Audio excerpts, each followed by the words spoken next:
মহাপ্রলয়ের আমি নটরাজ, আমি সাইক্লোন, আমি ধ্বংস। আসসালামু আলাইকুম এভরিওয়ান, কেমন আছেন আপনারা সবাই? আশা করি অনেক ভালো আছেন। Welcome to my channel Disha's diary. আবারও ফিরে এলাম আপনাদের মাঝে আর নতুন বুক রিভিউ ভিডিও নিয়ে। আর আজ আমি যে বইটি রিভিউ দিব সেটি হচ্ছে একটি হিস্টোরিক্যাল থ্রিলার। বইটির নাম হচ্ছে নটরাজ। লেখক সিদ্দিক আহমেদ। প্রথম প্রকাশ ফেব্রুয়ারি 2025। প্রকাশনী বাতিঘর প্রকাশনী। প্রচ্ছদ ফরিদুর রহমান রাজীব। পৃষ্ঠা সংখ্যা 720, মূল্য 950 টাকা। আর জনরা হচ্ছে হিস্ট্রিক্যাল থ্রিলার।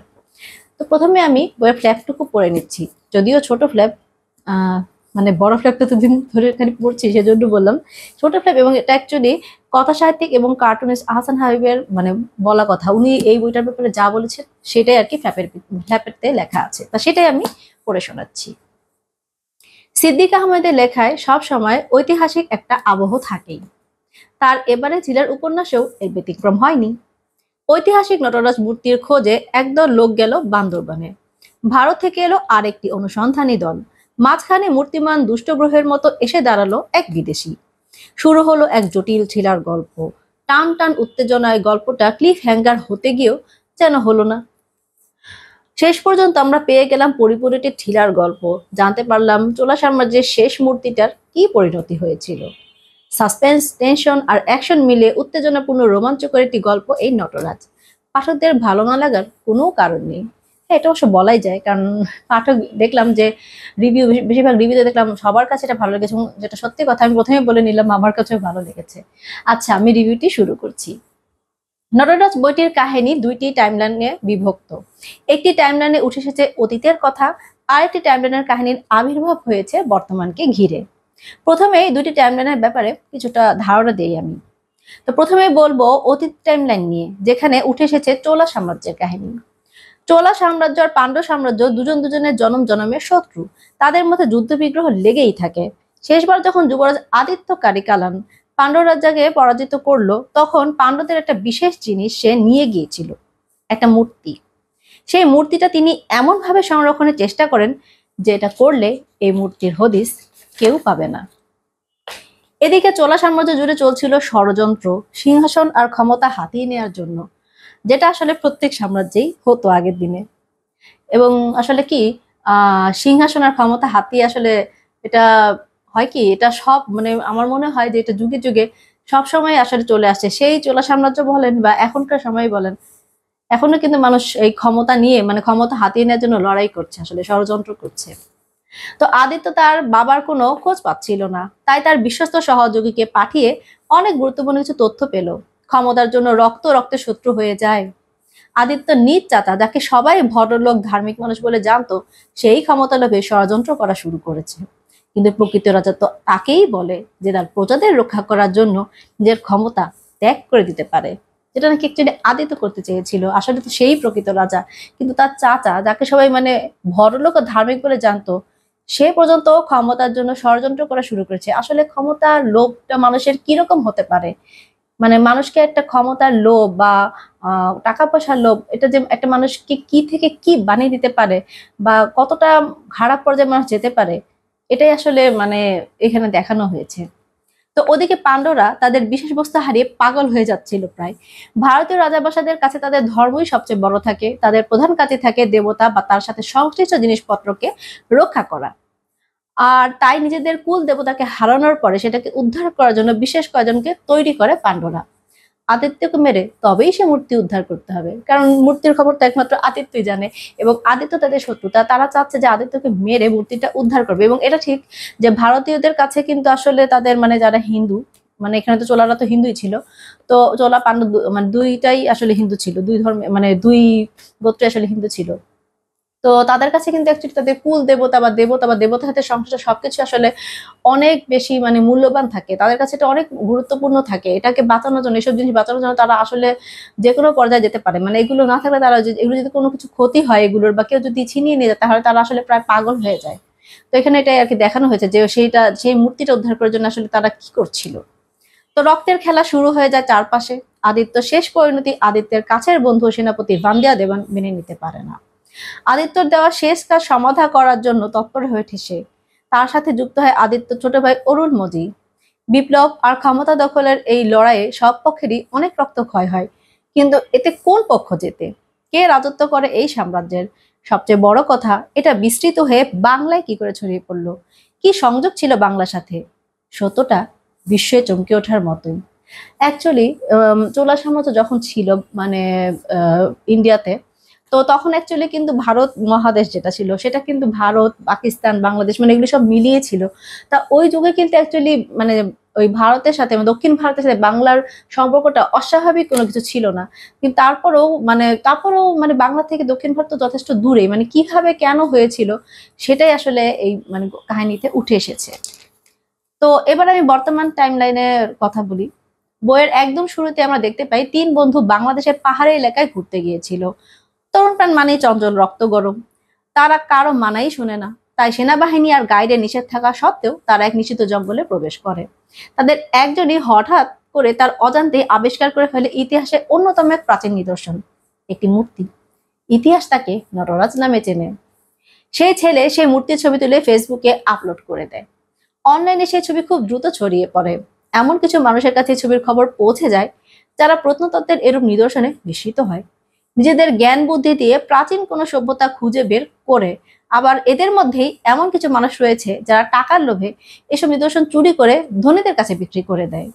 সবাই নিজ নিজ স্বার্থেই বাংলাদেশে সেই পাহাড়ে এসে মিলিত হয়। তো প্রত্নতত্ত্ববিদ হওয়ার স্বপ্ন ছিল রাশাদের, কিন্তু তার ভাগ্যে সে সুযোগ ছিল না। নৃতত্ত্বে পড়াশোনা করার পরেও পেশা হিসেবে সাংবাদিকতাকে বেছে নিয়েছে সে। তবে বান্ধবী জয়িতার কল তাকে নতুন সম্ভাবনার স্বপ্ন দেখায়। ঢাকায় এসেছে ভারতের বিখ্যাত প্রত্নতত্ত্ববিদ বালামুরগান পান্ডিয়া। তার সাথে জয়িতা কাজ করে। ভারত বাংলাদেশের সমন্বয়ে গোপন মিশনে নেমে পড়ে তারা। সেই গোপন মিশন সফল হলে চারদিকে শোরগোল পড়ে যাবে। এমনই মিশন। সেই প্রত্নতত্ত্বের কাজেই তাদের দরকার ছিল বাংলাদেশের চৌকস একজন ছেলের, আর তাই তারা রাশাদকে তাদের দলে নিয়েছে। পাহাড়ের ভ্রমণ আর খোঁড়াখুড়ি করার জন্য একজন সেনাবাহিনী নিয়ে তারা গহীন জঙ্গলে প্রবেশ করে, কিন্তু তাদের পেছনে লেগে থাকে ফেউ। যে কারণে তাদের গুরুত্বপূর্ণ ডকুমেন্টস চুরি হয়ে যায়, রাশাদের ফোন ছিনতাই হয়ে যায়। এই অভিযান যে সহজে সফল হবে না তা সবাই বুঝতে পারে। শত্রুপক্ষ যে কোনো সময় মুখোমুখি চলে আসতে পারে। একজন বিশ্ববিদ্যালয়ের ছাত্র কি কারণে খুন হলো তা কেউ বুঝতে পারছে না, কারণ কোনো কারণ নেই। আর খুন হয়েছে একজন বম গাইডও। বম গাইডের বড় ভাই ছোট ভাইয়ের এই করুণ পরিণতি আসলে মেনে নিতে পারছিল না। তো সে প্রতিজ্ঞা করে ভাইয়ের খুনের বদলা সে নেবেই নেবে। এই রহস্যের খেলার সাথে ইতিহাস মিশে আছে, এমন এক ইতিহাস যেটা সম্পর্কে কেউ জানে না। এই ইতিহাস বাংলার দক্ষিণ ভারতকে এক সুতায় বেঁধে দিয়েছে। ওই যে কিছুক্ষণ আগে বললাম না যে দক্ষিণ ভারত আর বাংলাদেশের মধ্যে সম্পর্ক থাকতেই পারে, হ্যাঁ, যতটাই দূরত্ব থাকুক না কেন, কারণ ওটা আসলে এক মহাদেশের ভিতরে আমরা ছিলাম, মানে একটা দেশের মধ্যে আসলে আমরা ছিলাম তখন।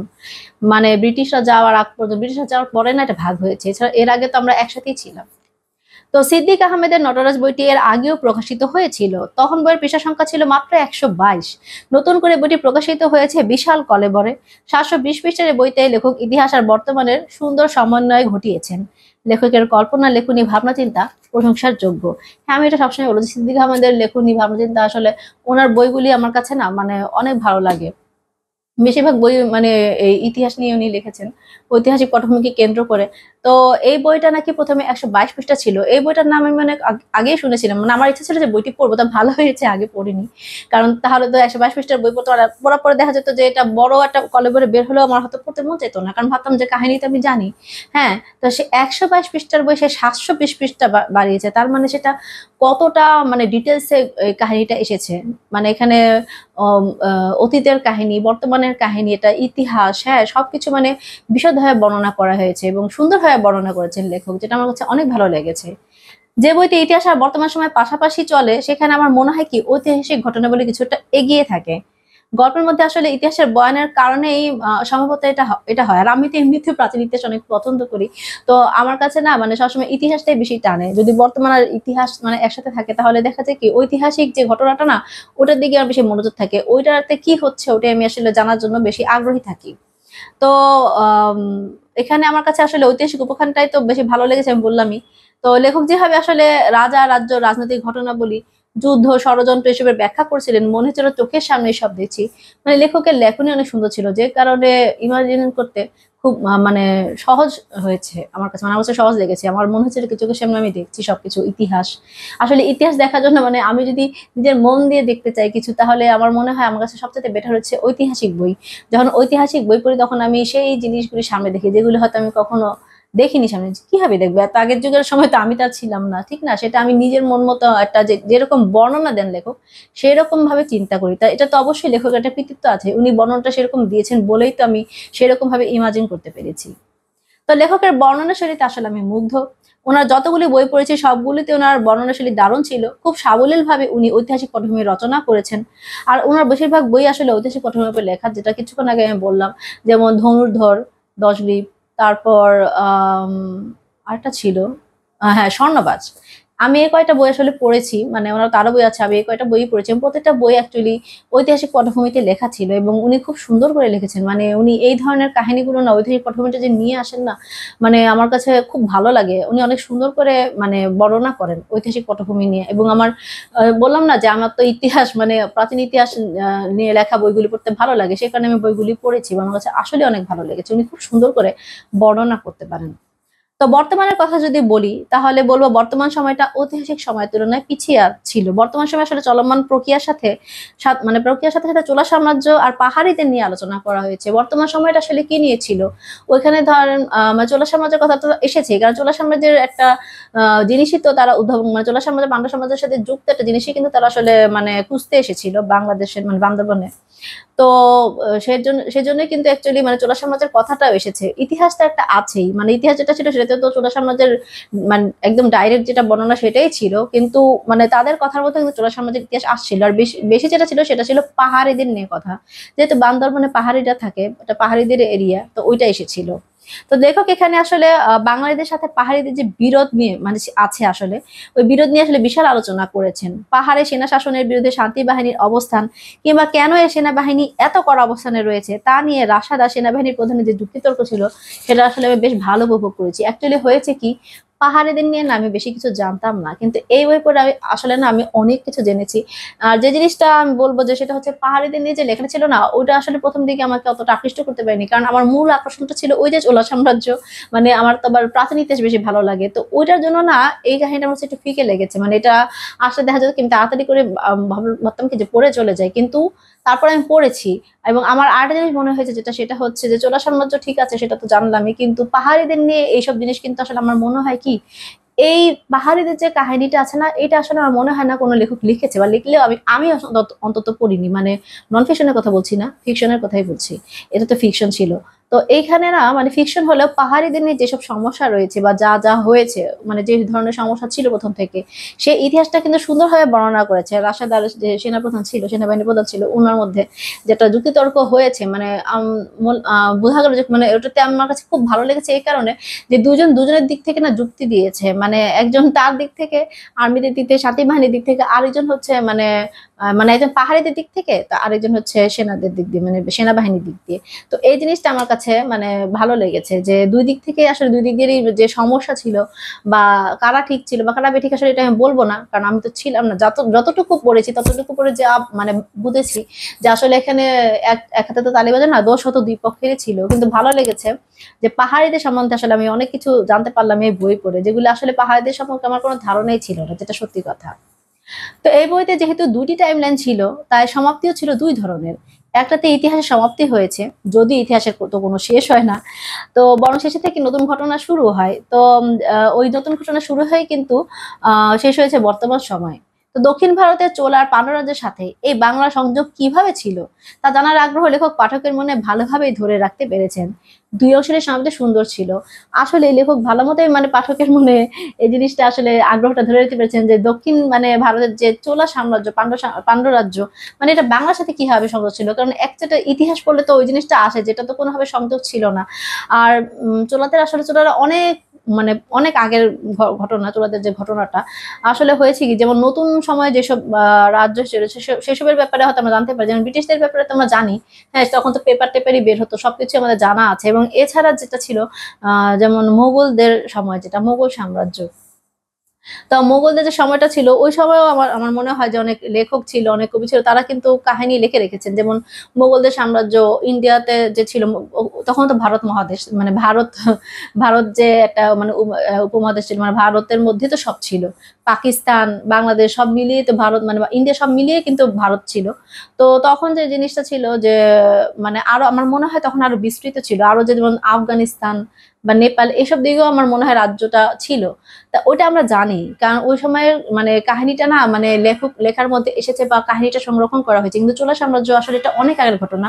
চোলা পাণ্ডব ওদেরটা সময় হয়তো এমনও হতে পারে যে তারা তাদের রাজ্যের ব্যাপারে যা আছে হয়তো ওইভাবে লিখে নেই, বা লিখলেও সেটা হয়তো সেরকম ভাবে সংরক্ষণ করা হয়নি। যতটুকু জানা গেছে ততটুকুই আমরা জেনেছি। তো ওটাই বললাম যে এখানে তো আসলে যে ইতিহাস নির্ভর যেসব ফিকশন হয় আসলে সেসবে কিন্তু ফিকশনটাতে ইতিহাস কিন্তু কখনোই একদম মানে অবিকৃত থাকে না, ওখানে কিন্তু কাহিনীর প্রয়োজনে ইতিহাস কিন্তু চেঞ্জ করা লাগে অনেক সময়। সেই জন্য আর চোলাদের ব্যাপারে আসলে হয়েছে কি, চোলাদের ব্যাপারে আমি প্রথম জেনেছিলাম হচ্ছে মহাকাল বইতে। যে চোলা সাম্রাজ্যটা আছে এর আগে আমি জানতামও না। এবং এর আগে কয়দিন আগে যেটা একটা মুভি বের হয়েছে যে পন্নিয়ন সেলভান, ওটার বইও বের হয়েছে, এবং বইটা আসলে আমি পড়বো ঠিক করেছি, মানে বইটা সংগ্রহ করতে পারলে আমি পড়বো। আমার খুব আগ্রহ, বিশেষ করে নটরাজ পড়ার পর আরো বেশি আমার ইন্টারেস্ট জেগেছে, কারণ নটরাজের যে মেইন যারা ছিল বান্দিয়া দেবান, কুন্দাবাই, কুন্দাবাই ছিলেন হচ্ছে আদিত্যর বোন, এবং হ্যাঁ আদিত্যর ছোট ভাই অরুণমোঝি, এবং তাকেই কিন্তু পন্নিয়ন সেলভান বলা হতো। তো ওই জিনিসটাই আর কি আমার, আমি যেহেতু বইটা পড়েছি তাদের ব্যাপারে কিছুটা জেনেছি, তো আমার এখন ওই মুভিটা দেখারও অনেক ইচ্ছা হচ্ছে। তো এই বইটার যে ভালো দিক যেটা সেটা হচ্ছে এখানে অ্যাকচুয়ালি তিনটা দিক আমরা মানে বর্তমান সময়ে যেটা আছে সেখানে আমরা পাহাড়িদের ইতিহাসটা জানতে পেরেছি, আর অতীতকালে যেটা ছিল চোলা সাম্রাজ্য সেটা সম্পর্কে তো জানতেই পেরেছি। এবং এই চোলা আর পান্ডবরাজের সাথে বাংলাদেশের কি সম্পর্ক, মানে আসলে ওটা জানি না ওটা কি বাস্তব, ওটা তো বাস্তব কিছু না। তারপরেও লেখক যে সুন্দর করে জিনিসটা দেখিয়েছেন যে মানে বাংলাদেশে এমন একটা কিছু পাওয়া গেছে, বাংলাদেশের সাথে তাদের একটা সম্পর্ক ছিল, এবং এত সুন্দর করে গুছিয়ে কাহিনীটা লিখেছেন না, মানে যেই পড়বে আমার কাছে মনে হয় এই বইটা অনেক ভালো লাগবে।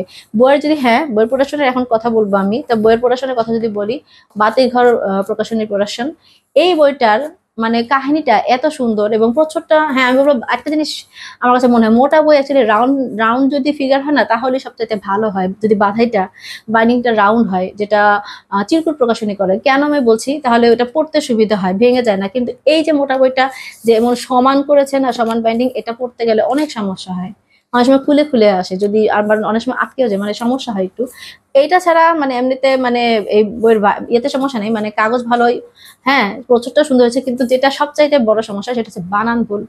এই বইটাতে না মানে আমি যখন গুডরিডসের রেটিং দিতে গিয়েছিলাম তাহলে তখন আমি না 4 স্টার দিয়েছি।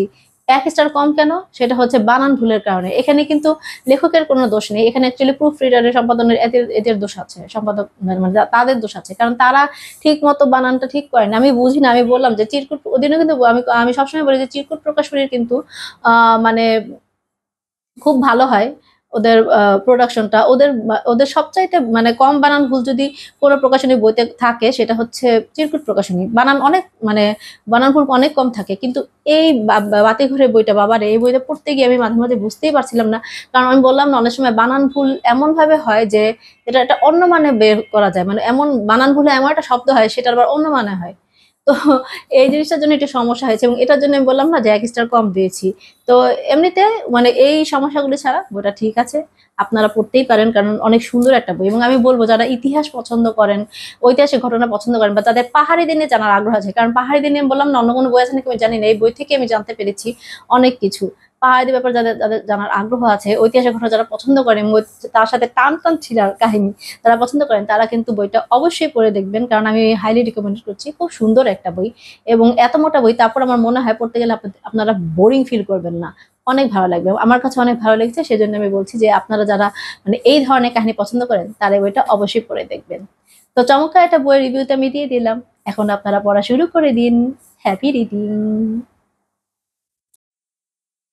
তো দর্শক, আজ এই পর্যন্তই। ভিডিওটি ভালো লাগলে প্লিজ প্লিজ প্লিজ আমার চ্যানেলটি সাবস্ক্রাইব করবেন।